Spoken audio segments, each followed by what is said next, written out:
Alright guys, welcome to Wednesday. First I want to apologize, I'm not here today. I had to be gone, so we still got a lesson for you. This is the same it would be, but you don't get to see me as much. So I've got this beautiful PowerPoint here for you. It's about multiplying integers. Yesterday we did addition, subtraction. I'm going to jump in and do some multiplication. And there's a couple of rules you got to know. First question is not on your paper, don't worry about it. It says, what does product mean? Or product means what? You're going to see the word product a few times throughout this homework. Of course, that's the result of multiplying. You should know the words like product, quotient, sum.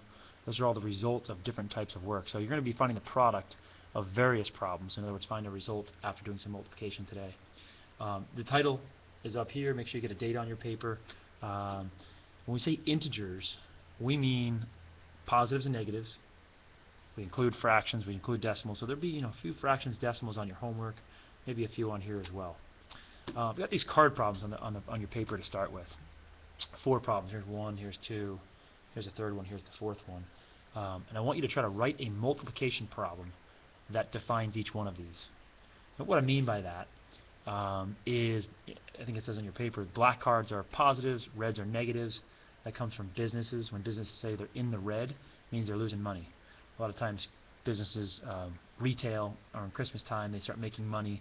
They go from the red to the black. They were in debt during the year, and then Christmas time they sell things. Holiday season they sell things, and they get into the black. So blacks are positive, reds are negative. So this, you might look at it and say, well, it's 3 sets of 2, so that's 3 times 2. Simple problem. Or 2 times 3. You could say it either way. And of course, the result of that is 6, and if we add up these cards, of course, we get 6. Reds is kind of the same concept. You see these visuals here. It's 4 sets of 5s, but it's 4 sets of red 5, so it's 4 sets of negative 5. So this would be 4 times negative 5. And of course, you can calculate that. You guys know how to do multiplication. Apparently, I'm diving down to this one here. I've got 2 sets of 3 on the bottom here.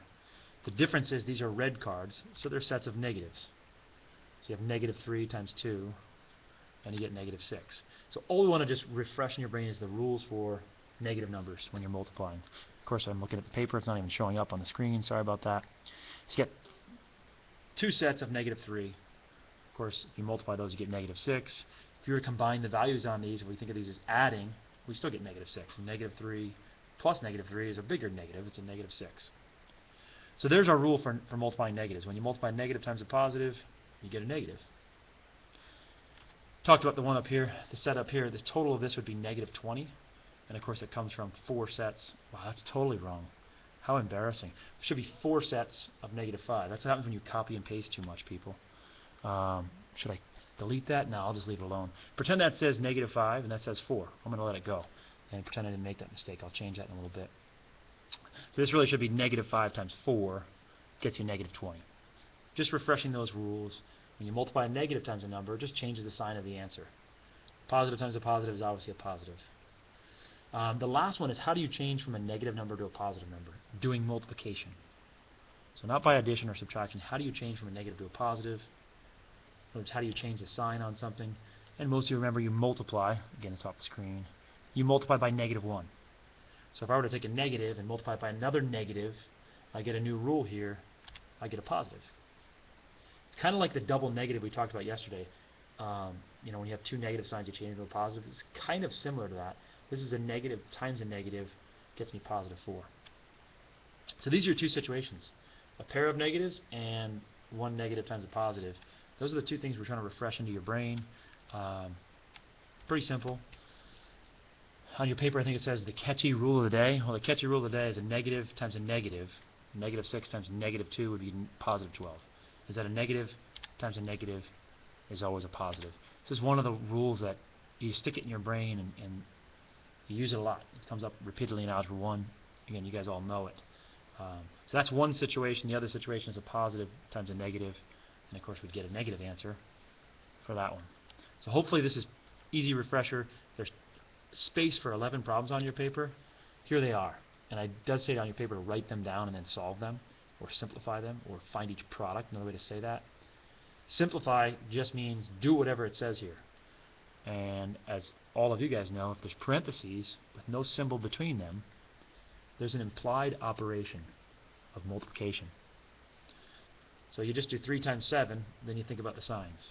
3 times 7 is 21. A negative times a negative is a positive. And you can go at your own pace. This is a good time. Well, I would suggest you pause this thing after these all come up and try to work through all of them. You'll see the first 10 up there. Number 11 will come up in a minute. So pause this thing. Try a bunch of them, then check your answers. Like I said on the first one, you're getting positive 21. If you just copy these answers, you get nothing out of this. So try to discipline yourself to go through them in that way. I'm going to go through quickly. Hopefully you can check your answers. Negative times a positive, you're going to get a negative. That's 9 sets of negative 2. 5 sets of negative 9 is negative 45. It's like doing negative 9 plus negative 9 plus negative 9 plus negative 9 plus negative 9. It's a really big negative. 6 times 7 is 42, and it should be negative because you have 1 negative on there. Here we got 3 numbers we're multiplying. Negative times a negative is a positive. So you're doing positive 12 times 5, and you should get a bigger positive number. If you want to work backwards, you can do it that way. 5 times 3 is 15, and it should be negative 15. A negative times a negative would get you positive 60. I would do these sort of in this order, actually. Again, you can change your order with multiplication just like we did with addition yesterday. Negative 2 times negative 3, positive 6. 6 times 7 is 42. And it should be positive because you have pairs of negatives on there. 7 and 8, answers should both be negative because you have 3 negative signs on there. So negative times a negative, this becomes positive 9. 9 times 6, you guys love your 9s in the times tables. 9 times 6 is 54. And again, it should be negative. Double check. The only thing we really care about is the signs. That's sort of the rules we're refreshing. Negative times a negative times a negative. These two will cancel. You still got a negative left over. Should get negative 28. See if I get all these right. Think about the signs first. You have 3 things to keep track of here. Variables, numbers, and signs. So a negative times a negative means this answer should be positive. X times x, I'm just going to start to preview some exponents on here. X times x is x squared. So all you're really doing is rewriting this and realizing that it's going to be positive. You can't do anything else with that. You don't know how big x is. You're just writing an expression. So this is sort of, we're previewing some PEMDAS, some order of operations, which we're going to get into. We need exponents in the next few days. Just kind of starting to throw a few exponents on here. So the same thing with number 10. Your answer should have an exponent, should have either positive or negative sign, and some number of x terms in there. So of course, x times x times x is x cubed, or x to the 3rd power, and it should be negative.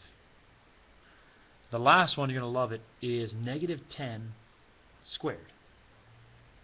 Like I said, we're previewing some exponents. Negative 10 times negative 10, of course, should give you a positive 100 because it's 2 pairs of negative numbers being multiplied. So on the back, I think I have this on the back, are the rules for the sign of a product. I've already talked about them. And there's 2 examples that are on your paper that go with it.